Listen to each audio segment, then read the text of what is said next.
Hi friends, BJP కుల గణనపై ఊహించని U turn తీసుకుంది. గతంలో దీన్ని విమర్శించిన బీజేపీ ఇప్పుడు ఎందుకు సపోర్ట్ చేస్తోంది? రాహుల్ గాంధీ డిమాండ్ వెనుక రహస్యం ఏంటి? తెలుసుకుందాం. సబ్స్క్రైబ్ చేయండి. బీజేపీ ప్రధాని మోదీతో సహా కుల గణనను అర్బన్ నక్సల్ ఐడియా అని, దేశాన్ని చీల్చే కుట్ర అని విమర్శించింది.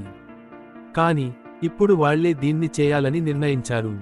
ఈ మార్పుకు కారణం ఏంటి? రాహుల్ గాంధీ చాలా కాలంగా కుల గణన అవసరమని చెబుతున్నారు. ఇది జనాభా ప్రాతినిధ్యం గురించి స్పష్టత ఇస్తుందని, 50% రిజర్వేషన్ పరిమితిని పెంచడానికి ఉపయోగపడుతుందని అంటున్నారు. బీజేపీ రాహుల్ ఐడియాని కాపీ చేస్తోందా? లేక రాజకీయ లెక్కల కోసం ఈ నిర్ణయమా?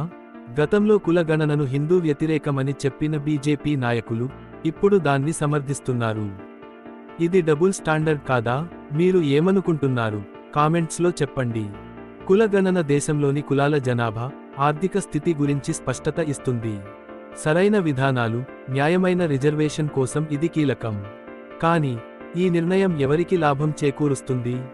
ఫ్రెండ్స్, బీజేపీ యూటర్న్ గురించి మీ అభిప్రాయం ఏంటి? రాజకీయ గేమ్ అనుకుంటున్నారా? లేక న్యాయం కోసమా? కామెంట్స్లో చెప్పండి.